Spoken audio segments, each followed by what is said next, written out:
सानसेयारि खौरां नायनो मोजां मोनग्रा गासैबो रायजो राजा नोंथांमोनखौ गिबियावनो आंनि एसबी बड निउज चेनेलाव बरायग्रोनाय थाबाय। खुलुमबाय, आं सिबि रानि ब्रह्म। बे चेनेलनि गेजेरजों सानफ्रोमबो सानसेयारि खौरांखौ फोसावनाय जायो। नोंथांमोना बे चेनेलनि गेजेरजोंनो गोनां सानसेयारि खौरांफोरखौ मोननो हागोन। थुदो बिदिब्ला खौरां आवरायनायखौ जागायजेननोसै। मुंदांखा क्रिकेट गेलेगिरि एमएस धोनी आरो बलिउडनि किं खान बादशाह अदेबानि शाहरुख खानखौ नोंथांमोनहा खाथिनिफ्रायनो नायनो हानायनि खाबु मोननो हागौ। गुवाहाटीनि बरसापारा क्रिकेट स्टेडियामाव एमएस धोनीजों लोगोसे शाहरुख खानआ फैनो हागौ। आसाम क्रिकेट एसोसिएशननिफ्राय बेखौनो फोरमायथिदों दि फैगौ 26 आरो 30 मार्चआव बिथांमोनहा आसामाव फैनो हागौ।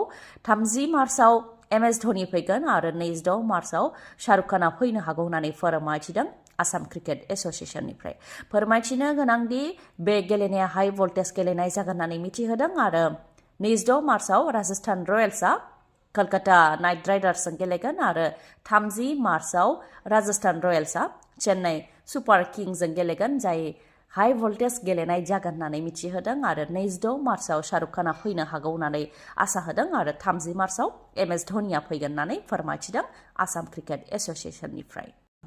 बारग' एनडिबिनि गायसनगिरि रन्जन दैमारि बिथांखौ देहा फाहामसालियाव लाबोनाय जादों। बिथांनि बिनानाव अनजालि दैमारिजों लोगोसे बिथांखौ मोजां मोनग्रा बारग' एनडिबिनि माखासे सोद्रोमाफोरा लोगो हमहैदों एनडिएफबिनि गायसनगिरि रन्जन दैमारि बिथांखौ आरो बिथांनि देहाखौ नायनो थाखाय गुवाहाटीनि जिएमसीएच देहा फाहामसालियाव लाबोनायखौबो नुनो मोननाय जादों। रांखान्थि बोसोर 2025-26 नि आसाम बाजेटखौ मैया थिसनबाय, जेराव माखासे थांखिफोर लानाय जादों। फरायसाफोरनो राङारि अनसुंथाइ होनो थाखायबो बाजेटआव थिसनदों, जेरै 2025 आव गभर्नमेन्ट इउनिभार्सिटि बा आसामनि कलेजनिफ्राय ग्रेजुवेट जानाय फरायसाफोरनो दानफायाव 2500 रां होनो थाखाय थांखि लानाय जादों। बोसोरसे होनाय जागोन फरायसाफोरनो आरो फरायसाफ्रा जुदि खेबसेयैनो लानो लुबैयोबा डिसिजों सावरायनानै खेबसेयैनो 25,000 रांबो लानो हागोन। बेनि अनगायैबो सेन्ट्रेल आरो स्टेट गभर्नमेन्ट इउनिभार्सिटिनि रिसार्च स्कलारफोरनोबो खेबसेयै 25,000 रां होनाय जागोन आरो दिव्यांग रिसार्च स्कलार अदेबानि बेंगुराफोरनोबो 50,000 रां होनाय जागोन। नाथाय मुलाम्फायारिफोरा आसामनि थागिबि जाथारनो नांगोन। जुदि फरायसा आसामनि थागिबि जायोब्लासो बेफोर मुलाम्फाखौ मोननो हागोन। 6 सिडुल ओनसोलखौ जौगाखांहोनो थाखायबो बाजेटआव थिसनदों। फसंथानफोरजों लोगोसे गोरोबथानि खामानिफोरखौ मावनो थाखाय बाजेटआव थिसनदों, जेरै बिटिसि ओनसोलनि थाखाय 1,143 कौटि रां थिसनदों, कार्बि आंलं अट'नमास काउन्सिलनि थाखाय 621 कौटि रां थिसनदों आरो नर्थ काचार हिल्स अट'नमास काउन्सिलनि थाखाय 306 कौटि रां थिसनदों। उत्तराखन्डनि ब्लगार आरो मटर साइकेल सालायनानै दावबायग्रा ननिनि खावजानाय मटर साइकेलखौ मोनफिननो हाबाय। धुबरी जिल्लानि फकीरगंजनिफ्राय मोनफिननो हाबाय खावजानाय मटर साइकेलखौ आरो बे दायाव सानै सिखावखौबो पुलिसा हमनो हाबाय। हमजानाय सानै सिखावफोरनि मुङा आशराफुल देवान 23 बोसोर बैसोनि आरो फिर'ज काजी 32 बोसोर बैसोनि।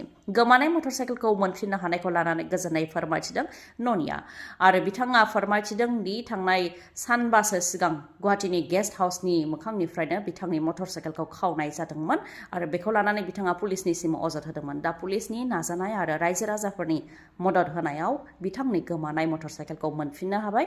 लोगोसे बे दायाव सानै दायनिगिरिखौबो एरेस्ट खालामनो हाबाय पुलिसा।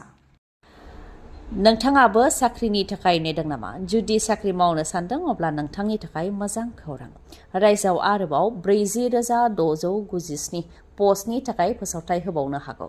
आसामनि बाजेटआव फोसावबाय रांखान्थि मन्थ्रि अजन्ता नेउग बिथाङा, जायनाखि आसाम सरकारा 1 लाख सुबुंफोरनो साख्रि होनायनि खोथा होदोंमोन। बे लेखायै 2025 मायथाइनि जानुवारिसिमाव 1,19,899 नो साख्रि होनाय जाबाय आरो 40,697 पस्टनि थाखाय एडभार्टाइज होनो थांगासिनो दंबावो होननानै फोरमायथिदों। अब्ला 1,60,596 नो साख्रि होनाय जागोन होननानै फोरमायथिदों अजन्ता नेउगआ।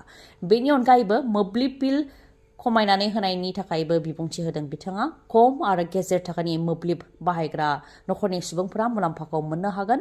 120 इउनिटसिमाव मोब्लिब बाहायग्राफोरनिखौ मोनफ्रोमबो इउनिटआव 1 राङै खम खालामनानै होनाय जागोन आरो बेनि थाखाय 300 कौटि रां होनाय जागोन होननानैबो फोरमायथिदों। लोगोसे बेजों 48 लाख नखरानो मुलाम्फा मोननो हागोन होननानैबो फोरमायथिदों अजन्ता नेउग बिथाङा।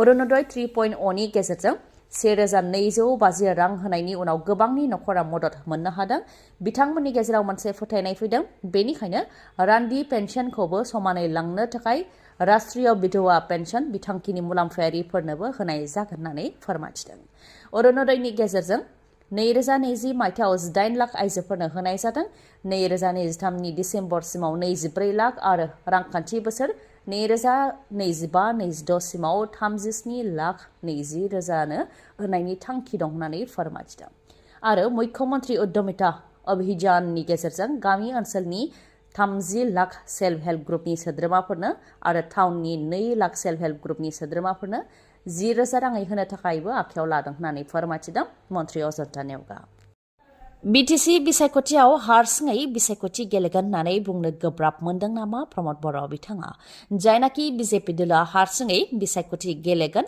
BTCनि मोन 40 बियाबाबो बिजाथि फसंगोन होननानै रोखायै फोसावबाय नाथाय UPPLआबो हारसिङै गेलेगोन होननानै दिनैसिमबो रोखा खालामाखै खौरांगिरिनि सोंथियाव बिथाङा बुंथिदों दि दानो बेखौ बुंनो हाया मानोना मिरुआव रायजोआव आरो काउन्सिलाव जों जयैनो सोरखार दं समय फैयोब्ला सावरायगोन होननानै बुंथिदों प्रमद बर' बिथाङा बेनि अनगायैबो जायनाखि बिजेपिनि मिशना BTC अदेबानि BTCखौ गावसोरनि आखायाव लानाय बा दखल खालामनाय बेनि सायावबो प्रमद बर'आ फिननाय होदों दि दखलखौ ब्रिटिशफोरासो खालामदोंमोन UPPLआबो BTCनि मोन 320 बुथ कमिटियाव खामानि मावगासिनो सोर ज' जागोन सोर हारसिं गेलेगोन बेखौ समाजो खोन्थागोन होननानैबो बुंथियो प्रमद बर'आ फारसेथिं बिसायख'थि फैनाय लोगो लोगो GSP आरो BPF राजखान्थि दोलोआ ज' जानानै बिसायख'थि गेलेनो हागौ बेखौ इसारा होदों GSP दोलोनिफ्राय बेखौ लानानैबो प्रमद बर'आ बुंथिदों दि GSP आरो BPF मोन्नैबो दोलोआ गंनै गोदोनाय नाव आरो गोदोनाय नावखौ बोखांनाया गोरलै नङा होननानै फोरमायथियो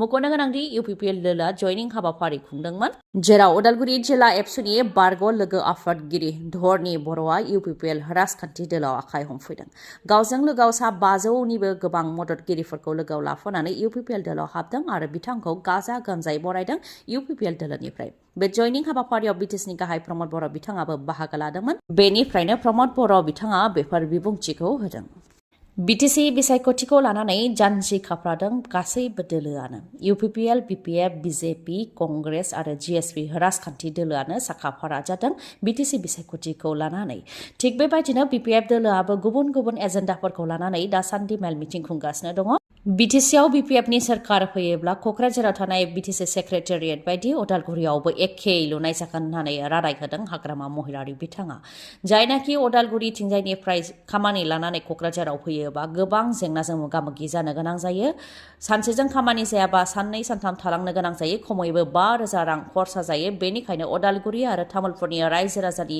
मोजांनि थाखाय उदालगुरियाव BTC सेक्रेटारियेट बायदि लुनाय जागोन होननानैबो रादाय होयो बिथाङा बेनि अनगायैबो उदालगुरियाव बड'लेण्ड इउनिभार्सिटि केम्पास लुनाय जागोन लोगोसेनो BA MA पास जानानै थानाय फरायसाफोरनि थाखायबो राहा खालामनाय जागोन जायनाखि प्रमद बर'नि सोरखारा साख्रि होनो हायाखै नाथाय BPFआ सोरखाराव फैयोब्ला साख्रिखौ होगोन आरो जायफोर बिथांमोनहा साख्रि मोननो हानाय नङा बिथांमोनहा जाहाथे गाव गावनि आथिङाव गसंनो हायो बिथांमोनहा जाहाथे फालांगि खालामनो हायो आरो गुबुन गुबुन खामानि मावनो हायो बेनि थाखायनो बेकार लाइमोनफोरनो 100 कोटि रां बाजेट होनाय जागोन होननानैबो रादाय होयो हाग्रामा महिलारी बिथाङा नोंथांनि मेगनाव जेंना जादों नामा जुदि जेंना जादोंब्ला आरो नोंथाङा मेगननि मोजां डक्टर नागिरदोंब्ला नोंथांनि थाखाय मोजां खौरां बङाइगावनि आइ हस्पिटालाव फैगोन सिनियर आइ स्पेशलिस्ट डक्टर प्रबिन बसुमतारी बिथाङा एम्स निउ दिल्लीनि बारग' SR RPC आरो दिल्ली GNCTनि बारग' आइ कनसाल्टेन्ट डक्टर प्रबिन बसुमतारीनि अनगायैबो मेगननि डक्टर